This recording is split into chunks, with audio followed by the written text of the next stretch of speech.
देखो, एक बात तुम सबको पता है, नेचर हमेशा लोअर एनर्जी को प्रेफर करती है, सपोर्ट करती है। अगर कोई मॉलिक्यूल या आयन अपनी एनर्जी को किसी भी तरीके से मिनिमाइज कर पाता है तो उसकी स्टेबिलिटी नेचर में हमेशा ज्यादा होती है। वो एक स्टेबल मॉलिक्यूल या आयन कंसीडर करा जाता है। ऑर्गेनिक केमिस्ट्री में भी तो मॉलिक्यूल नेचर के ही पार्ट हैं।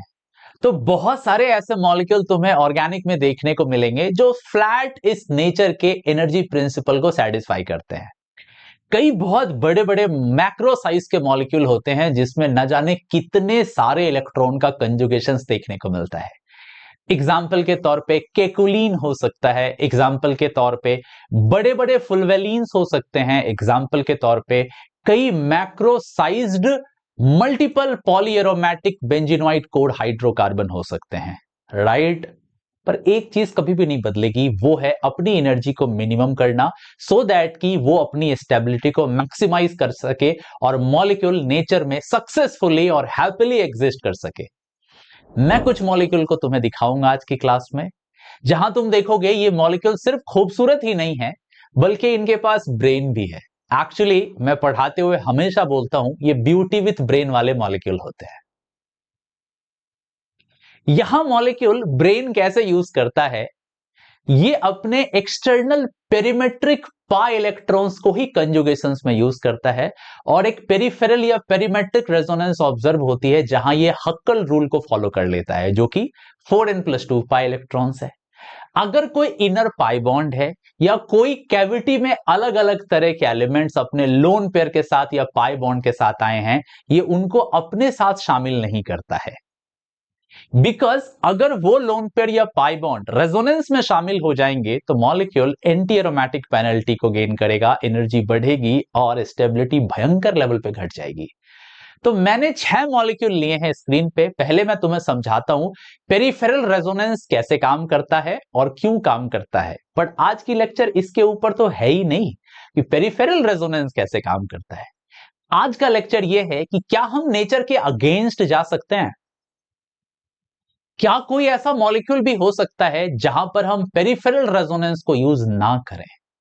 Yes, I am talking about that exceptional case and the science behind that molecule. मैं बात नहीं कर रहा हूं क्लैर रिंग की, मैं बात कर रहा हूं पेरिफेरल रेजोनेंस की।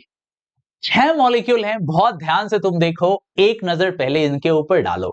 इन सारे मॉलिक्यूल में पता है क्या बात है, पेरिफेरल रेजोनेंस काम करता है। कुछ मॉलिक्यूल तो तुम जानते होगे, जैसे ये वाला मॉलिक्यूल एज्यूलिन होता है, ये वाली मॉलिक्यूल नाइट्रोजन बेस्ड मॉलिक्यूल है सेकेंड पीरियड एलिमेंट की, जहां पे तुम देख रहे हो 3 पायरोल यूनिट को आपस में एक विनाइलिक एक्सटर्नल डबल बॉन्ड के थ्रू कनेक्ट किया गया है।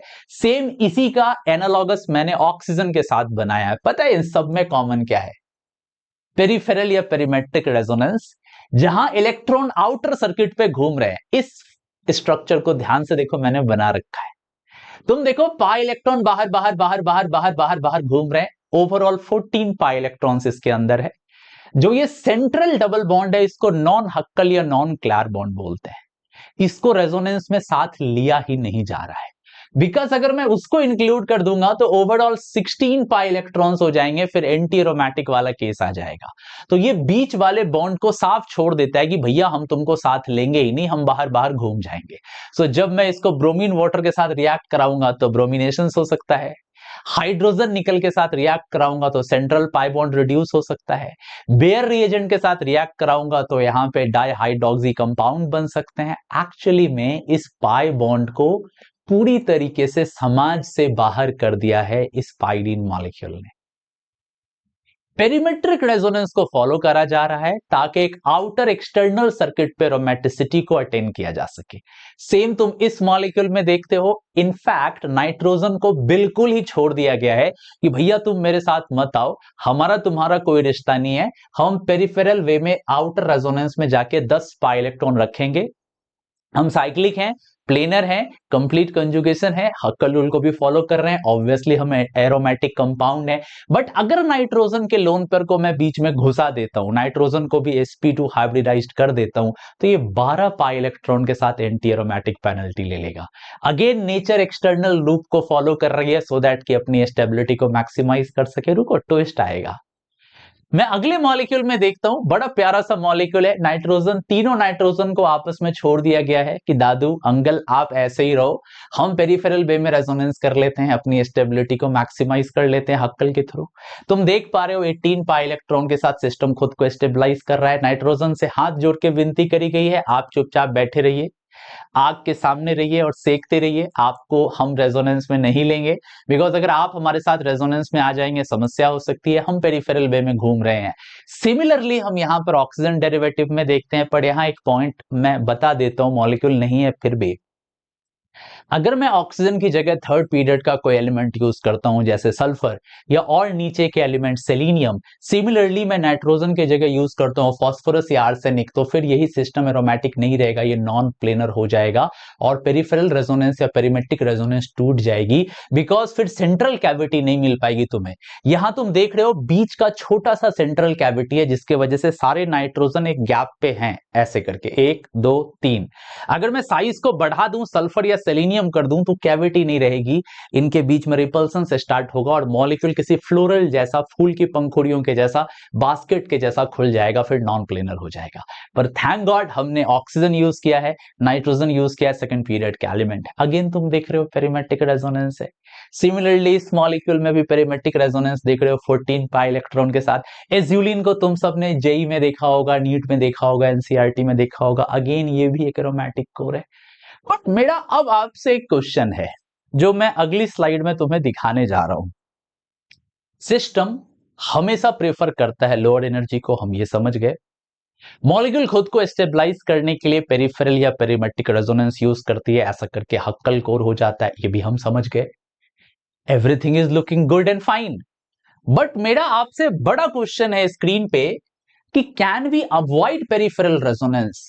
क्या मैं पेरिफेरल रेजोनेंस को अवॉइड कर सकता हूं? Is it technically possible? This is science my dear, and this is so beautiful, this is amazing. I am not going to lie, this is one of the very beautiful molecule जो तुम देख रहे हो। तुम अगर देखो periphery को use करो, आउटर आउटर आउटर घुमाओ। अगर मैं नेचर के हिसाब से चलता हूं, नेचर ने मुझे बोला है बाहर बाहर घूम जाओ, 2 4 6 8 10 12 14 16 16 पाई इलेक्ट्रॉन पेरिफेरी पे आता है। ये मॉलिक्यूल का किस्मत खराब है, इसने तभी मुंडन कराया जब ओले पर रहे थे, बेचारे का सर लाल हो गया है। बिकॉज 16 पाई इलेक्ट्रॉन के साथ एंटी एरोमेटिसिटी, आय हाय हाय हाय हाय, बहुत बुरा हुआ इसके साथ। तुम्हें पता है ये क्या करता है? नेचर के खिलाफ जाता है, बोलता सुनो हम पेरीफेरी पे जाएंगे ही नहीं। मजे की बात यह है कि ना तो इसके अंदर कोई बेंजीनोइड सिस्टम है, कोई भी बेंजीन कोर नहीं है, ना ही इसके अंदर किसी तरह की क्लैर रिंग है, ना ही कोई बेंजीन सेक्टेट या कोई स्टेबिलिटी फैक्टर है। ये कंप्लीट अवॉइड कर देता है एक्सटर्नल वाले बॉन्ड को। ये काफी लंबे बॉन्ड हैं, सिग्मा बॉन्ड के जैसे हैं, जरा सा भी पार्शियल डबल बॉन्ड कैरेक्टर नहीं है, सभी पाई बॉन्ड कैरेक्टर नहीं है। ये बोलता भैया हम तुम आपस में कनेक्टेड जरूर है, पर हम कभी भी इस पेरीफेरी का यूज नहीं करेंगे। ये ऐसा है, दो कंट्री के बीच में मैंने एक बड़ी सी फ्लाईओवर जोड़ रखी है, पर उससे एक भी गाड़ियां नहीं जा रही हैं, ऐसा वाला सीन है। ऐसा ये क्यों करता है तुमको अगली स्लाइड में दिखाई देगा। अगर मैं पेरीफेरी को यूज करता हूं, पेरिफेरल रेजोनेंस यहां अलाउ करता हूं अगर, तो एंटी एरोमेटिक पेनल्टी लगेगी, मॉलिक्यूल की ऐसी तैसी हो जाएगी, मॉलिक्यूल बर्बाद हो जाएगा, समाज में मुंह दिखाने लायक नहीं रहेगा। इसीलिए ये खुद को अवॉइड करता है पेरिफेरल रेजोनेंस से, और ये स्मॉल सर्किटल एरोमेटिसिटी को यूज करता है। ये क्या करता है, अगर तुम इस ओवरऑल फुलवीन नेटवर्क को देखो, फुलवेलिन नेटवर्क को, तो यहां रेजोनेंस होके नेगेटिव चार्ज यहां आता है, पॉजिटिव चार्ज यहां आता है। 6 पाई इलेक्ट्रॉन से ये स्मॉल सर्किट एरोमेटिक है, 2 पाई इलेक्ट्रॉन से ये स्मॉल सर्किट एरोमेटिक है। तो ये इंडिविजुअल एरोमेटिसिटी गेन करता है, ये भी गेन करता है, ये भी गेन करता है, ये भी गेन करता है, पर पेरिफेरल को पूरी तरीके से अवॉइड करके ये एरोमेटिक मॉलिक्यूल है। You got it? ये एक ऐसा मॉलिक्यूल हम देख रहे हैं जो हक्कल के हिसाब से एंटी एरोमेटिक होना चाहिए, बिकॉज ये छोटा भी है, साइक्लिक है, प्लेनर है, कंप्लीट कंजुगेशन है, 4 एंड पाई इलेक्ट्रॉन को भी फॉलो करता है। पर ये पेरिफेरल रेजोनेंस को इग्नोर करते हुए इंडिविजुअल स्मॉल एरोमेटिक सर्किटरी को फॉलो करता है, और 5 मेंबर्ड रिंग को भी एरोमेटिक कर लेता है, 3 मेंबर्ड रिंग को भी एरोमेटिक कर लेता है, और मॉलिक्यूल खुद को स्टेबल करता है। ये कुदरत के खिलाफ नहीं गया है, ये मॉलिक्यूल को नेचर में देखने का नजरिया तुम्हारा अलग है। नेचर ने ये नहीं बोला था कि तुम पेरिफेरल या सर्किटरी यूज करो, नेचर ने ये बोला था तुम अपनी एनर्जी को कम करो।